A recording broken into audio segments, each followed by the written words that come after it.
Good morning. Out in the cold shop today, and standing in front of me is a Mopar 1971 360. It's had some issues in the past. I've had it together twice. This will be the third time. And the person I bought it from had it together once.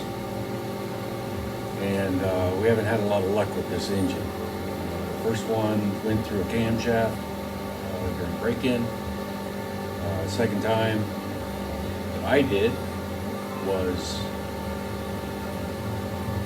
lack of oil pressure. I had to take it back apart and put in new bearings and got the oil pressure good. And then the last time I sprung a leak, leaked the oil, didn't know about it until I was in my driveway, and then, well, it just wanted to seize up. I ended up having to take the crank in and undersizing it, and now I'm on the almost getting ready to put it back together. So what I have done here so far, I've kept the engine nice and lubed, and I'm trying to prevent from rust and stuff like that, because it's been a while. It's been a couple minutes. The crankshaft's over here in the corner. Did some miking on that, and I've ordered the new bearings and new rods. I got new rods, and pistons are going to be the used ones, new rings, and I got all that over there on the table. Right now, what I'm looking at is I have some up and down scuffing in each cylinder, and it's both on the top side and the bottom side, not on the sides, definitely not in the diagonals, and not up top. So the scuffing goes up about halfway, and I'm not sure why it did that during any of the running phases. No clue why. But what I thought I'd do is I would dingle ball the bottom half, or get it all done so that I have a really good ring seal. And if I have good bearing clearance and good ring seat, then maybe I have a 360 that'll continue to run, and I stop spending money on the damn thing, which this is a hobby. I'm not looking for huge horsepower. The engine itself, the last time, ran just fine. It had a lot of oomph, and it was fun to drive. Too loud of exhaust, that was all great and fun. But what I thought I'd do today is go through the process of actually honing a cylinder right here on the video. There's a zillion of these videos out there, and there's all kinds of thought processes on this. Got one guy who says dingle ball hone's not what you're supposed to use, and then you're supposed to use the ones with the stones in it, the 3-finger stones with spring pressure. I have one of those sitting over there, but I've already measured these cylinders, and the cylinders are pretty round. They don't waffle at all, and so dingle ball hone is perfect for this application. And the reason why is that we just have so up and down scuffing. There's nothing too bad, you just can see it. The crosshatch that's in here is really good everywhere, but that up and down scuffing bothered me, and I thought, it's a part. I have time. I don't have my bearings yet. It's not going to hurt me to spend some time on the base of this engine and make this thing work better than the last 3 times, right? The last 3 times. So I'll tell you what I've got, and I'll go through the process. Got my drill over there, got the dingle ball hone over here. I got some ATF over here. I'm going to use ATF on the inside of the walls and the stones. The dingle ball stones, they have to be wet. It's not a dry stone process. This is a wet stone process.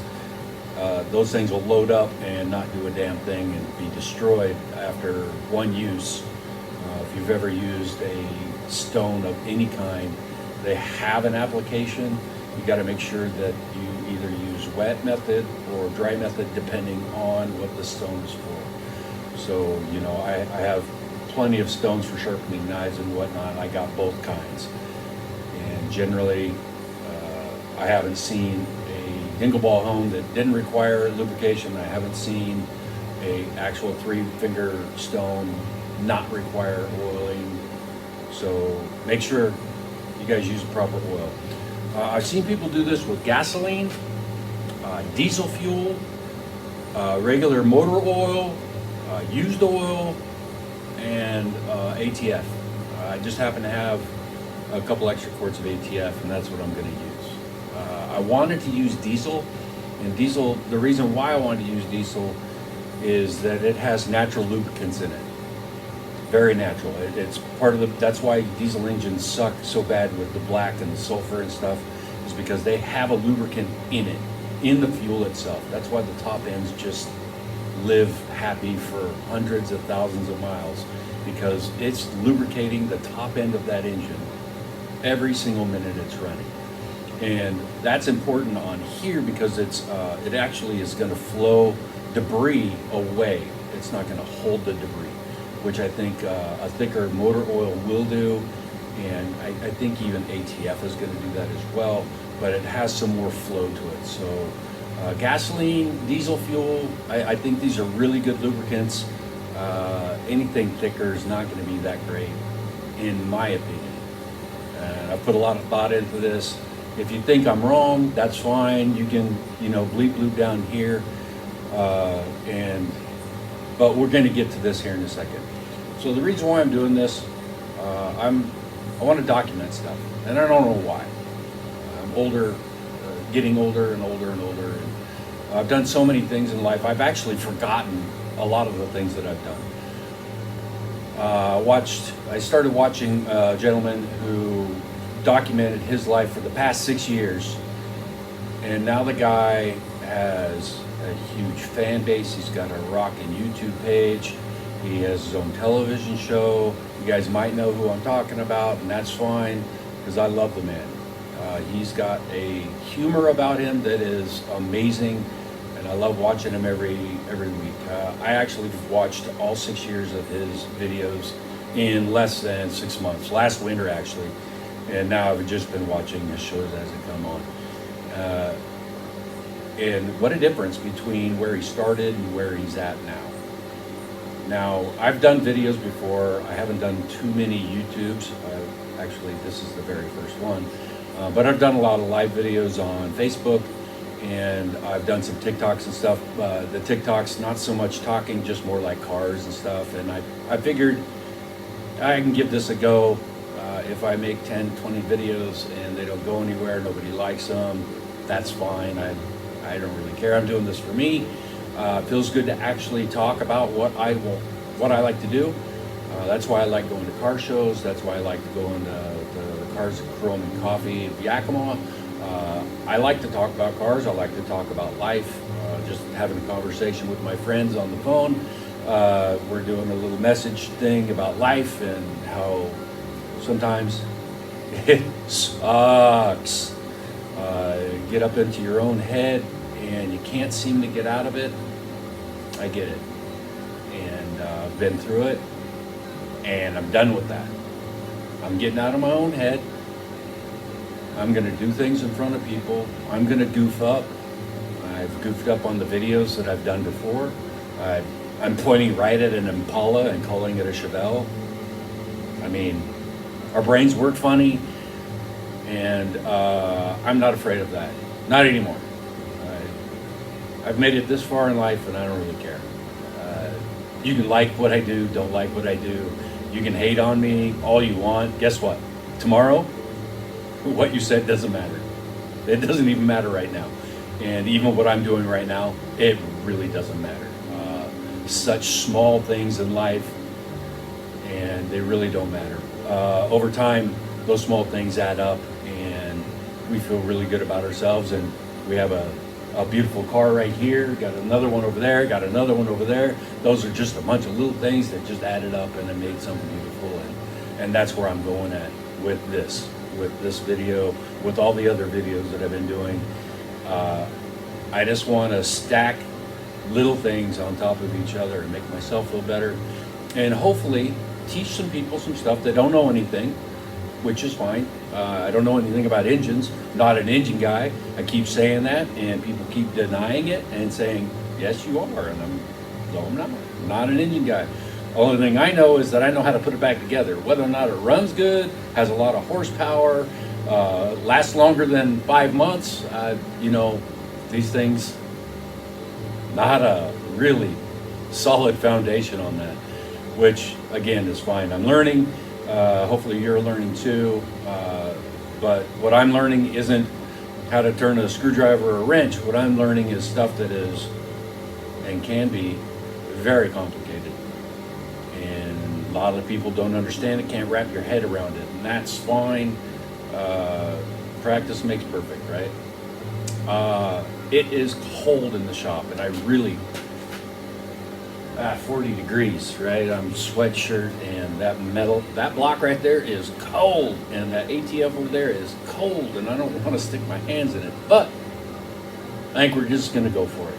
So allow me a few seconds. I'm going to grab my stuff. I'm going to start oiling things up, and we're going to run this hone in the cylinder wall a couple times, see what the results are, and then try it again until we get the result we want. Right? All right, 1 second. This ain't a plug for the O'Reillys. Not a plug at all. I'm a free-for-all. I'm going to purchase this stuff wherever I can. This stuff just happens to be cheaper than most, and it's actually the closest place to my house. So that's what I do. I go there and I'll pick up stuff. They do a pretty good job of giving me what I need, and they're generally kind of friendly. Let's get a little oil on here. We're going to be generous with this. You kind of notice I got some tape on here. I really don't want a lot of fluid going down into those passages. I really don't. Is it necessary? I don't really know. But what I do know is that I don't want oil down in this, because I'm not going to take it to the shop and get it hot tanked. I'm going to clean this up by hand. I'm going to run a white rag over this thing until I still have a white rag. And that's the way I'm going to do it. Right or wrong, that's what I'm going to do. I think we got enough lube in there. Grab this hone.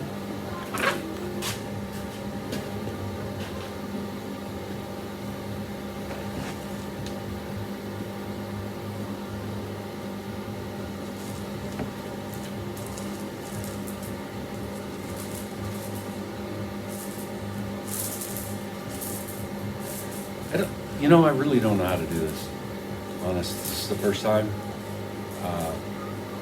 What I'm noticing is that the dingle ball's got some on it, some don't. Maybe try a different method, I guess. That didn't work that time. Got a big mess down there. I could use that stuff down there.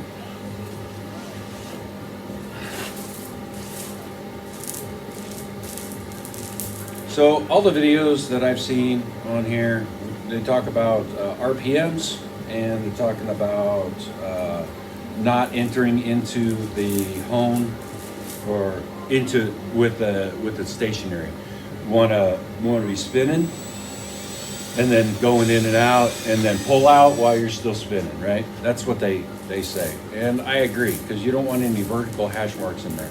That's what we're trying to get rid of. And these stones, I think I got a 280 grit.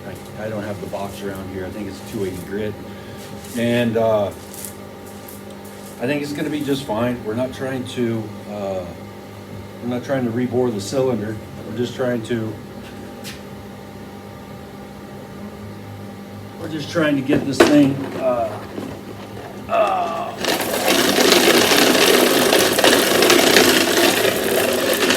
that's working.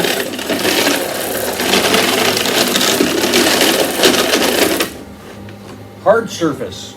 I got it nice and lubed up. Cool. All right, so we're going to go 6 times. We're going to go 6 times in and out. Take a look at our hash marks. I got a flashlight around here somewhere. And we're going to be on low speed. Nope, that's not low speed. That's low speed. All right, here we go.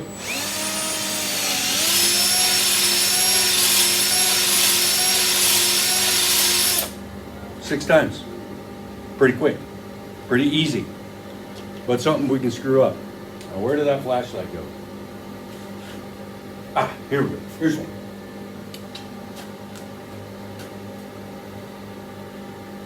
Oh wow, I did a really good job. I have one small spot down here that's got still vertical, but that was just 6 passes. Dude, that's cool. Wow, that's working well. Let's try this again. 6 more times.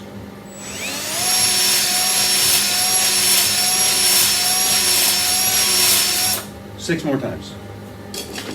That is so quick. I don't know why I was worrying so much. Oh goodness.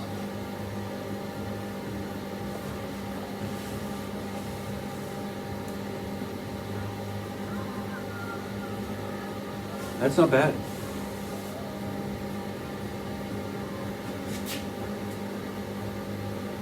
You know what?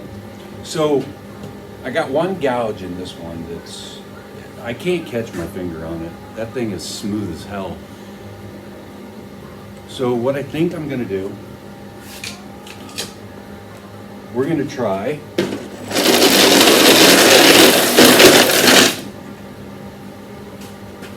We're going to try 12 times. Yeah, 12 times.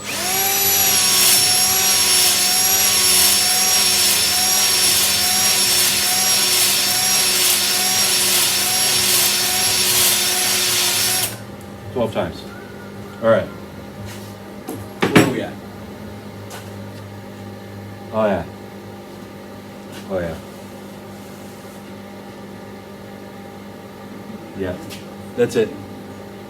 So 24 times. I did 24 times on that one, and I'm gonna repeat the process. I'm gonna do 6, see where we're at, do 6 more, and then if I'm in the same state I was here, then I'm gonna do that same thing. All right. Oh, look at all that. You can just see, you can see all the debris that's on there that we're gonna have to clean off. So, dude, this is so dirty. So dirty.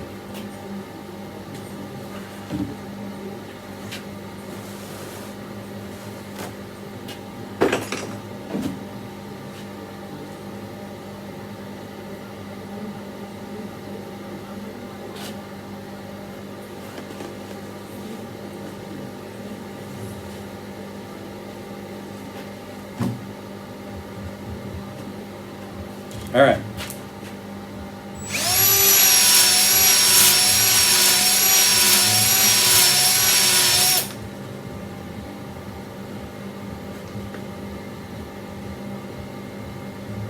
Same. Did the same thing.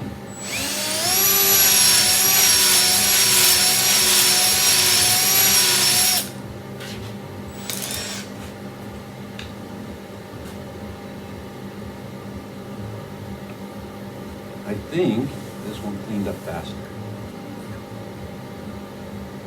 Nope. Here we go, 12 times.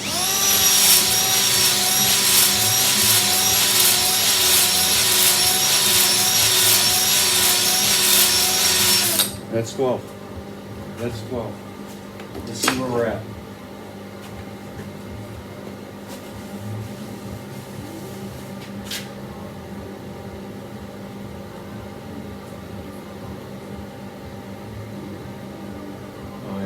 That's nice.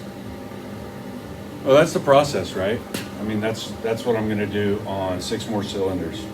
I'm not going to bore you with all that stuff. I'm not going to bore you with that stuff because it's the same process. I'm going to come back on a little bit later, and we're going to do some cleanup and see how we did. I'm going to show you the results of a good home. There you go. Thanks, guys. So here's the cylinders. Like I said, I've done 36 passes. Let's see if we can get down in there.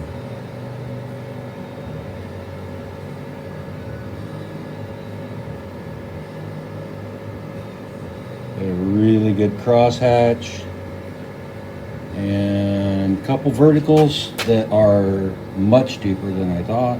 I still can't feel them on my fingernail, but they're still there, and I'm not going to be able to get those out by honing. But we're a really nice crosshatch on this block. Very nice. All 8 turned out about the same. You can see. You can see on this one. This one's the worst one, I think.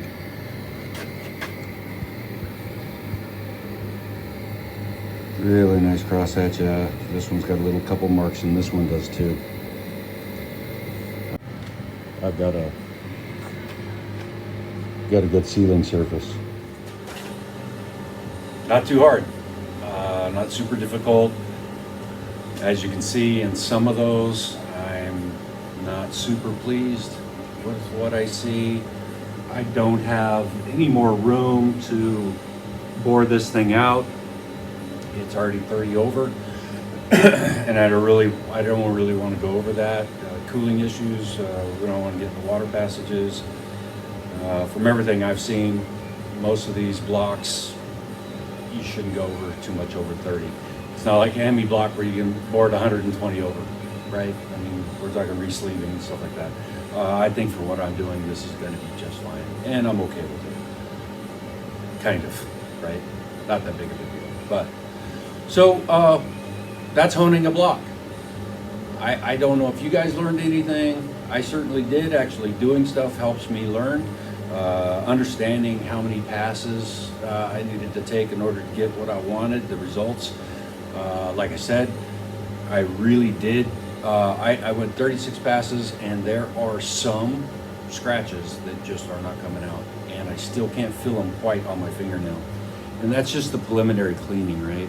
I mean, this isn't the white glove cleaning. This is just some brake clean and a rag, and now we're gonna spray down all the areas where I have lube hanging out, and then we'll clean it up. I'll spray these cylinders, and we've got a white towel, white lint-free towel. We'll run right down this thing and make sure that we're absolutely clean before we go any further. And I'll make sure that there's no transmission fluid inside my bearings or inside the mains. Make sure all the bores are clean as well for the lifters. And we want this to be a very clean specimen for building up this engine. I think next week I will be getting my bearings, the mains, and the rods. I'll be getting those. I'll do another video on measuring oil clearance. Something I've never done, not once. I know the process, and I get that it's not really measuring the clearance, measuring a comparison between what the I gotta find the words for it. So the bearing surface versus the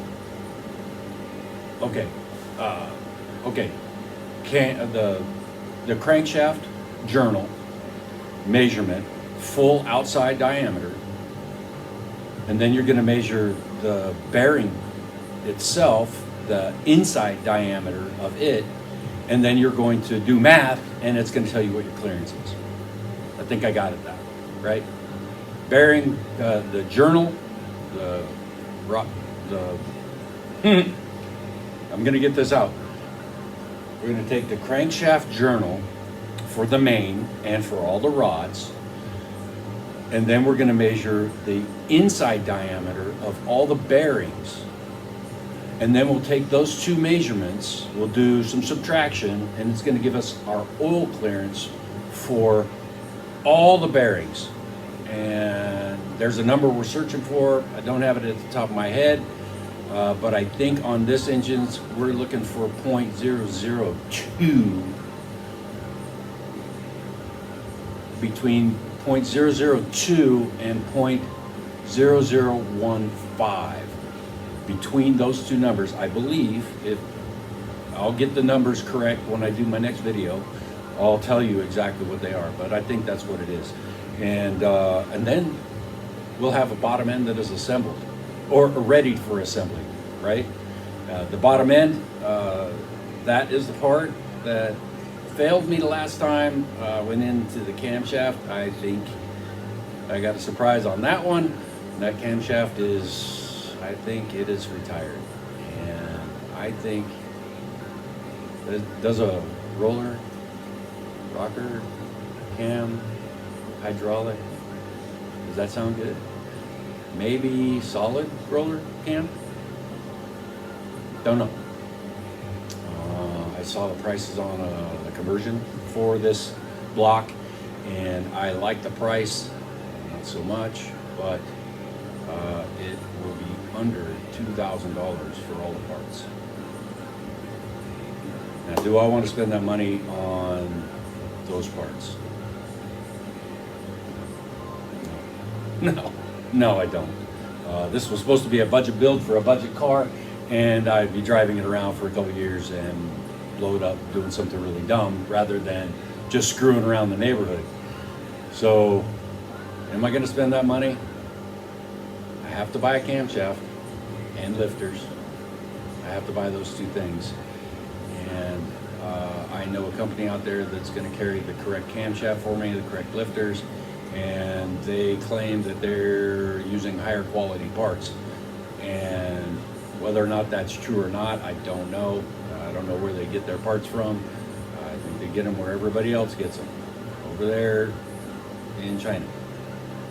So maybe they have stringent, processes, more stringent processes than the plant that they get them from. I don't know, but I really do like the idea of going to a roller rocker cam, or excuse me, a roller lifter cam and roller lifters. I really like that idea because the failure rate on those is like almost nothing. And the braking procedure, I've read it before, I've read it back and forth. Their braking procedure for this company, for their camshafts, they have a lot more steps in it. It's not just turn it on and crank it up to 3,000 RPMs for 20 minutes. Not that at all. It's actually a much bigger process. And if you're using double springs because you need to use double springs because you got a high lift cam, they're telling you to just use the outside springs during break-in. Regular engine oil, not soaking your lifter, your hydraulic lifter in oil, not soaking it. The cam lube in only certain spots, right? The lubrication for just the lifters themselves to go up and down the journal. They tell you how to ensure that those bores aren't going to limit or restrict the rotation of the lifter. That rotation of the lifter on a solid flat tappet, or even on a hydraulic flat tappet, that rotation is mandatory. Otherwise, you get a nice frickin' straight line across that thing, and then that doesn't turn at all. And next thing you know, you've worn out a lifter and a cam. And I've seen a bunch of pictures on it. So I think I got all kind of videos to do break-in. I have a stockpile of things that I'm going to sit and talk about right here over this engine. I hope you guys get used to it. Thanks for watching. I appreciate you guys, and if you can throw me a like, that's cool. Follow me, subscribe, whatever you do on this thing. I don't know. I am not trying to get monetized. I'm not trying to get likes. I only want to pass on what I think I know. And if I do it incorrectly and you tell me, good for you. You're smarter than me. And it ain't hard to do, man. It ain't hard to do. I am very smart about certain things and not so much about engines. So I hope you guys bear with me.